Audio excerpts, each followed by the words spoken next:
It said that we have 12 years to radically change the way that we live on, not just in Hawaii, but on our planet, in order to stave off the most disastrous impacts of climate change. We know that there will be some climate change. We know that there will be between 3 and 6 feet of sea level rise in our islands. But we know that if we don't do anything, if we continue as well with business as usual, we're going to see really, really bad effects for our kids, our grandchildren, all future generations. And it's when this report came out that I decided to say, I'm going to, realizing that, educate a little bit, that time is really the most important thing. Time is it's the one thing you can never get back. You can never earn time back. And I decided that I wanted to invest my time in this big problem. Now, I'm one little guy, and I also recognize that there's more than just like becoming a vegan and driving less that is going to stop climate change. And there's a lot of incredibly smart people around the world that are working on this problem. And some of them are being funded by organizations in this room. What I realized is that there's a few really hard problems that require early investment now. It's not really early, but they require a long lead time in order to become commercially viable. The one that I wanted to focus on, and that I think we in Hawaii need to focus on, is aviation. Air travel is a mode of transportation that we've become very dependent on. I know that for myself, and I think for all of us in the room, we travel by air all the time nowadays. An airplane trip has the equivalent miles per gallon of like a 5 mpg car. It's really inefficient. And there's people in the global kind of environmental movement that are saying we shouldn't fly because of the carbon impact of air travel.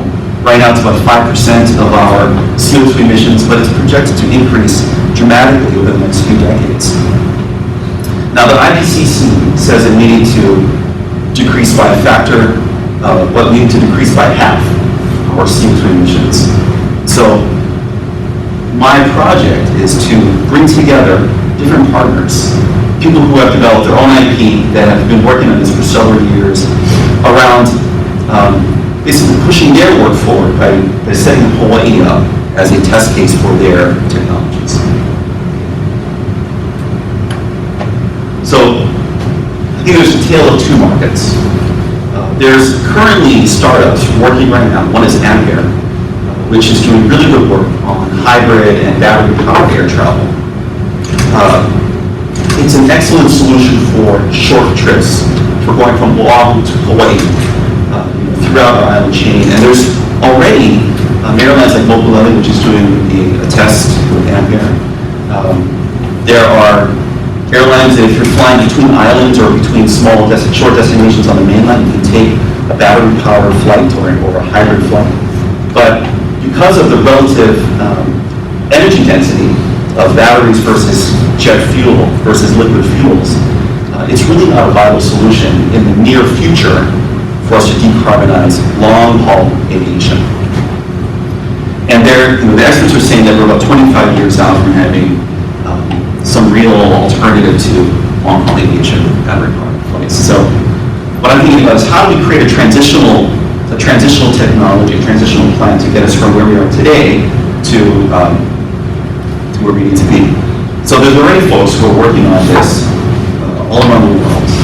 And it's basically pulling CO2 from the sky, combining that with hydrogen from electrolysis, and resulting in a drop-in replacement fuel.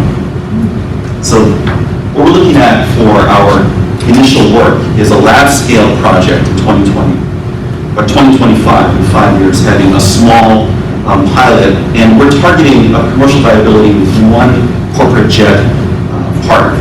The idea being that corporate jet companies they're accustomed to higher gas prices, higher fuel prices. The private jet operators here at Honolulu Airport, they pay roughly twice what Hawaiian Air pays because they're buying into much smaller volumes. By 2030, we want to be in a position to decarbonize half of our aviation. So real quick, we have some partnerships that we've established with really wonderful partners. Carbon Engineering is based in British Columbia. We're looking at them for a commercial size plant. Their solution is very expensive and requires a large solar array.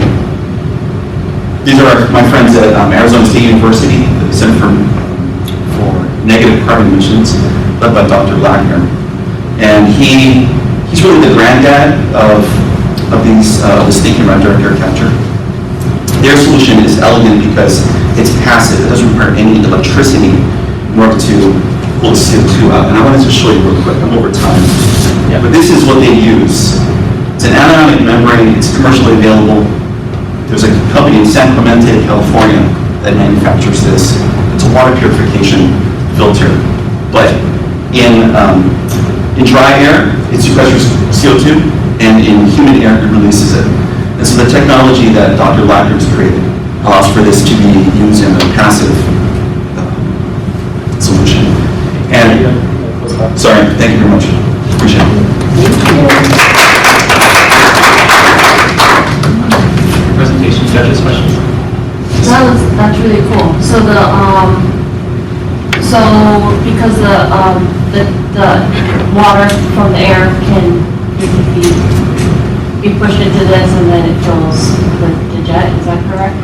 So it's a three-step process. So the first is capturing the CO2, and so that material gets it's not a pure solution of CO2, but it increases the solubility, essentially, of CO2, and the percentage of CO2 in the mixture.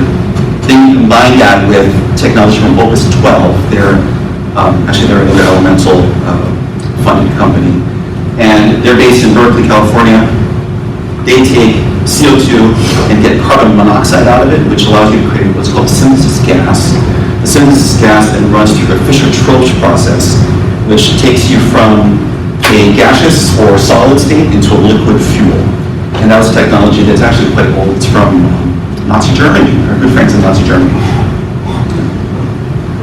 For your presentation. So Ampere is also one of our other portfolio companies that we manage. Just wondering how the cooperative helps with, I guess, is it using Hawaii as a test bed for this technology, and then the organizations, individual organizations, own the IP, so nothing, trying to figure out the partnership part. We're not directly creating any intellectual property. The problem that all of our partners are running into is they need places to test out their work. And so there's the testing piece, and there's also the system integration piece. There's actually a bunch of different companies that can be worked with. There's Lancetech, for instance, which has a really interesting biofuel approach. The problem is putting all these pieces together. Each company tends to be at different stages, different times, and there's also a lot of problems with making sure that you're running, for instance, the right mixture of CO2 into the Opus 12 box and getting the right mixture into the Fischer-Tropsch. And so there's a lot of pieces that need to be experimented with. So what is you're connecting? You're the connector. Yeah, just connecting together. What's the policy side that's going to help you? I mean, going through the carbon pure bill that just passed in charge, I'm sure with aviation there's also some other policy barriers that you have to do. So, thankfully, the Fischer-Tropsch process is pretty well established. So I'm not expecting any significant obstacles regulatory-wise in terms of the fuel itself. It's a drop-in replacement fuel. Pricing would be nice on carbon. Either a formal carbon price or a low carbon fuel standard like what we have in California. So, for instance, Carbon Engineering, which I don't think we would really work with until we're looking at a commercial size plant. Their numbers pencil out for California now because of the LCFS. You mentioned bringing together partners around this using carbon through aviation. What other partners are you working with other than aviation? So there's a couple of this is only 2 refineries, or really only 1 refinery in town. We're in conversation with some of those folks about potential partnerships in 5 or 10 years, at the end of the of our little timeline here. Yeah. But, I think the initial goal is to demonstrate to the public policymakers, to demonstrate to some of our initial purchasers of our product that it works at a very small scale. So our initial fundraising goal is to purchase a Climeworks demonstration unit. It only costs $500,000. And I'm saying it's a joke. But that particular piece is existing commercial tech. Like when you could buy it, they'll make it within a year, they're saying. It's a Swiss company. They're really the first commercially viable direct air capture.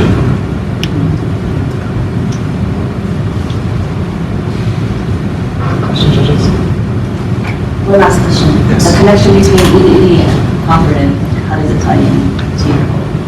So, From Kilo Hōkū. yeah. So, ʻIliʻili's goal is we'd like to be sort of a company that pushes a bunch of these different ideas forward. We're working on some other projects around low carbon urban design, and the reason why I've always liked this chant is that it talks about how you take, well, one of the lines is, all of these pebbles have been scattered, and that's a conversation, it's a story about our history in Hawaii as Native peoples, right? But the idea is, with this chant, is that put the pebbles back together and you can build a strong foundation. And I think a post-carbon economy can be a part of that strong foundation.